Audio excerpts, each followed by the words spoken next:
104.1 KRBE. It's the Roula and Ryan Show. We call it Ambien stories. It really could be any sleep aid that you take. You took it, and you had a really crazy reaction. You didn't go to bed like you're supposed to. You take it, and you probably, I'll go wash the dishes for 10 minutes. Yeah, see, if you fight it, then you end up getting high and doing some crazy stuff. So what were you told you did after the fact? What you found out? Because most people are like, I don't understand why all this raw meat is in my bed. Have blood all around your face. 713-390-KRBE. We're going to go to, Angela. Man, this is like a Roses or something. Angela, hello. Good morning. Good morning, Angela. If Roses was about candy, okay, tell us what Angela has to do with sleep aids, your husband, and accusing him of things. Okay, so I had just had arm surgery, and they had given me Ambien to sleep. Mm-hmm. So apparently I woke up out of my sleep, accused my husband of stealing my ice cream. I licked him and told him, yep, chocolate. Now, my husband was a white man, but I licked him and said, yep, chocolate. My mom was a bartender. I called her at the bar and told her and cried to her that he had stolen my ice cream. I even Facebooked it. No. Oh, my God. My husband was an ice cream thief and stole my ice cream while I was on Ambien. And you had no idea. When you woke up, your husband had to tell you all this stuff? He told me the story. I did not believe him. He said, go look at your Facebook. I looked at my Facebook, and I called my mom, and she told me, yeah, you crazy fool. You called and told me you crazy that fool. Ray stole your ice cream. Oh, my God. And you went to sleep on it. That's weird that you just woke up. And the fact that you licked him like he was the ice cream.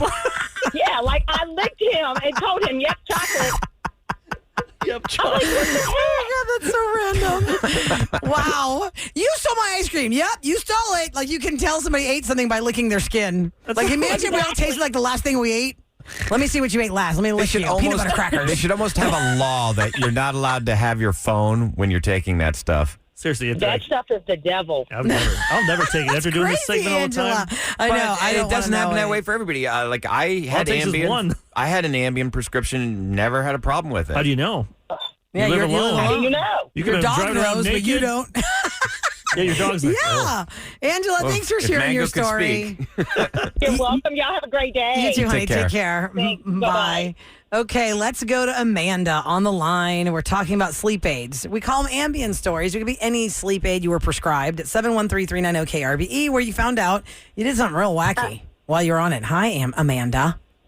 Hi. Hey, Amanda. Morning. So what happened with you? So I was prescribed Ambien because I have a really hard time going to sleep. So the second night I was taking them. My husband said I shook him and woke him up, and I said, you need to scoot over. And he said, what are you talking about? You need to scoot over. And he said, what the heck? There's vanilla wafers all over the bed. And he's like, what are you doing? I said, well, those are for Santa's elves. I said, that's the only way they'll come and sleep with us. The Keebler elves? No, Santa's elves, not Keebler elves. So you were making a trail of vanilla wafers in your bed for Santa's elves to come sleep with you? Yeah, all the way in the back door. No. What? From your bed to the door? And why would you want to sleep with the elves? My husband said I thought they were cute. Now were you my talking? Gosh. Like, did you mumble it? You know, like when you're tired, or did you just talk like yourself? My husband said my eyes were wide open. I looked like I was wide awake. Wow. That's creepy. so That's terrifying, weird. Creepy, Amanda, because that's a very common like description sleepwalking. of what people have been saying happened to them. Their mate or their family thinks they're 100% awake and totally with it, but they are under this weird spell What if you of in your the car? drug. You get in your car. You we hear that drive all the time. and People kill someone. Yeah. Yeah, my husband's favorite story to tell everyone about me. Wow. That is wow. Wow. Okay, Sarah. I mean, Amanda, the vanilla wafers, I'll look at them different now in the store. It's like E.T. Remember This is how you bait elves. Yeah, they left the Reese's Pieces. Yeah, the little trail. How you But I always bait think of the elves. movie Step Brothers, you know, where they walk around in their sleep and they raid the kitchen. And start eating They're stuff. throwing stuff everywhere. Let's go to Richard on the line at 713-390-KRBE. We're talking about people who've taken a sleep aid. Primarily, a lot of times it's an Ambien, and they do really weird things. Richard, what did you do? Good morning. Well, several things I won't talk about, but a couple I will is I was in the doctoral program at University of Houston getting my PhD, and I would keep stacks of papers by my bed I was working on, and my computer is right there. And I would wake up in the morning, and my computer would be turned on, and I would have pages and pages of really, really good research written for my dissertation that I have no memory of writing. Was it valid material? Yes. Like you great. used I mean, it? the papers were there. Research, absolutely. Wow. It was Whoa. really good stuff. Wow. So your Ambien got you your doctoral degree? Absolutely. I have a PhD now because of Ambien. That's crazy. Oh my God. That's actually the first positive Yeah. we've ever heard. Yeah. Made me a brilliant author. Because you have to read it back and be like, wow, this is really good how I was thinking that. But do you kind of feel like you cheated yourself? Like, man, I know I wrote it, but I don't remember writing it. And how did I come up with all these thoughts? But you did it? You know, I feel like the program is so stressful. I feel like when I was asleep on the Ambien and woke up, I was very uninhibited and wasn't stressful, and I could just freely write. Wow. So Did you that's ever what I tell any attribute of it like to. your colleagues or your professors or anybody? Like, hey, I wrote this whole thing on Oh, Ambien. absolutely. Oh, you did? Okay. Yeah. And I kept taking it now so I could get out of the program. Oh, my God. Oh my God. So didn't but you said there's a lot of stories you wouldn't talk about. I'm going to those assume bad? those are bad stories. Oh, just some funny ones.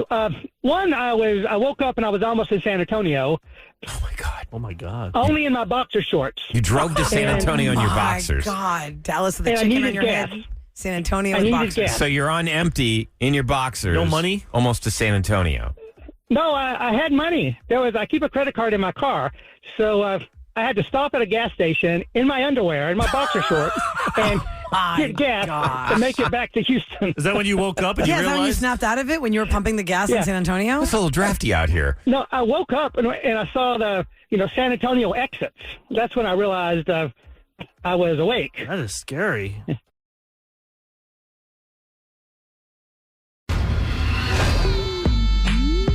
Look at me now. Look at me now. Look at me now. I'm ruling right, yeah. KRBE. All right, at one point they said you would never amount to anything. Or maybe you've overcome a huge obstacle, and look at you now. You've proved them all Yeah. wrong. Look at me now, Ryan. You thought I'd never last 23 years ago. Now I'm working with you. You can't get rid of me. No. I was the one that brought you in, and I can take you out. Let's start with Irene. Hi, Irene. Good morning. Welcome to the Roula and Ryan Good Show. morning. I Hey. love you guys. Today is my first day I called radio and I got that call. I'm so proud of myself. Oh. First time calling? Oh, thank you for sharing. I'm in traffic. So what's your story for Look at Me Now? Okay, so 2011, I came in this US and my first job is in Subway. That my now he's my ex-husband. He always told me that I had no qualification. I got that job because of him. Even that job only paid me $7.25. But still, he always blamed me that I got this job because of him. Oh, so you had to credit him because you moved to America. How many years ago did you say? 12 years. So 12 years ago, you moved to America. Your husband's telling you the only reason you got your job is because of me. Yep. And And, now I'm making a six-figure.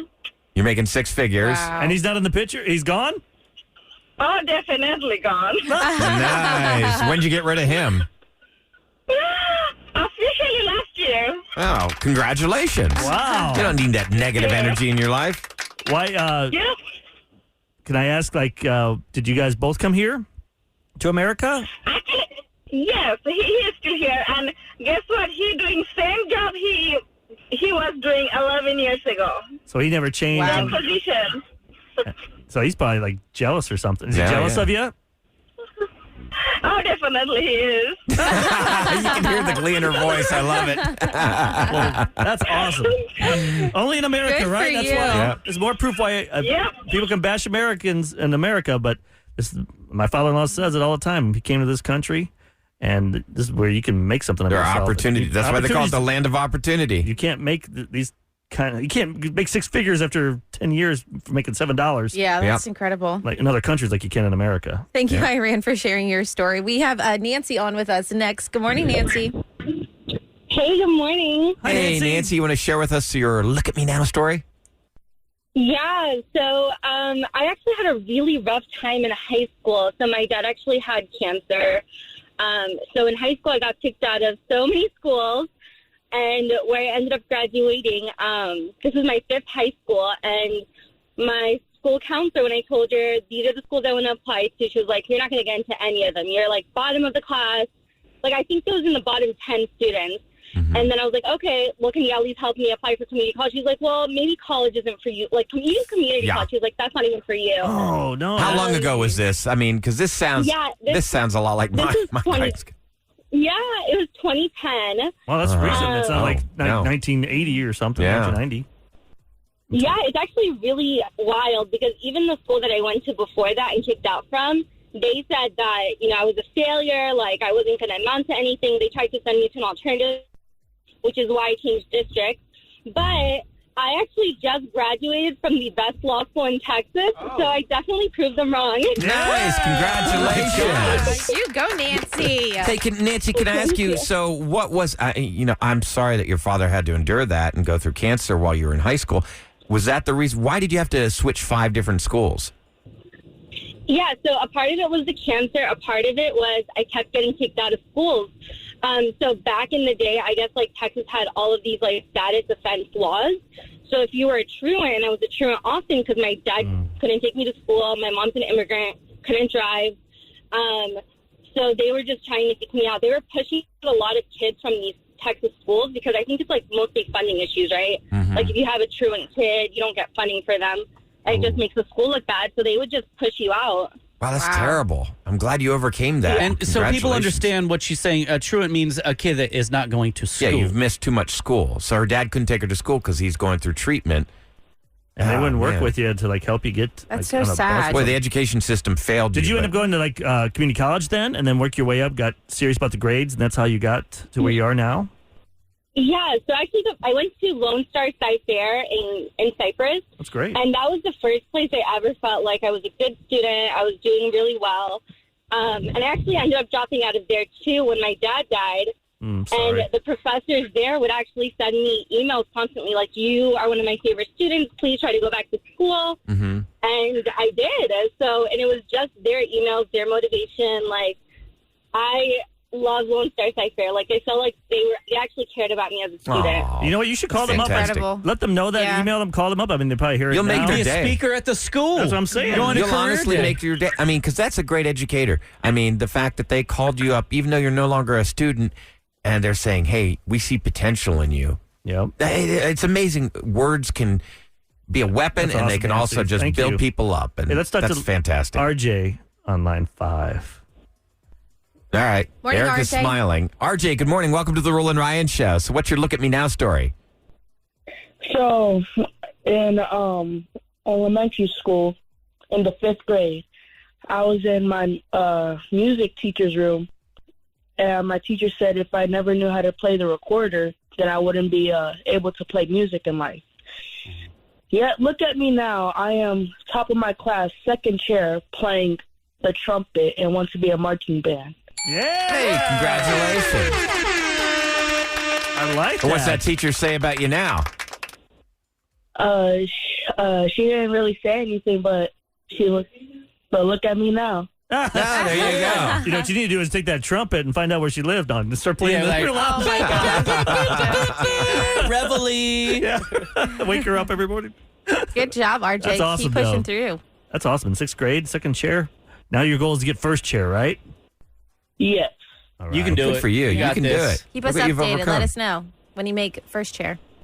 You don't realize how... All right. Okay. Thanks, RJ. You don't Thanks, realize how RJ. important... I remember my sister, like, played flute. Uh-huh. And my other sister played clarinet. I remember one of them was crying because they got bumped to, like, 3rd chair or something. Like, I'm like, what the hell does that mean? I didn't realize that they... Yeah, the order of Like how this- good you are, Yeah. basically. But think about it. Yeah, Your And you world get to play more solos. Your world is so much smaller when you're young. It's interesting. Your world is small when you're little, and it's small when you're old. But you're striving for one thing, and you don't get it. It can feel like the end of the world. So, Yeah, man, that's really so good. true. And I'm glad that he's succeeding.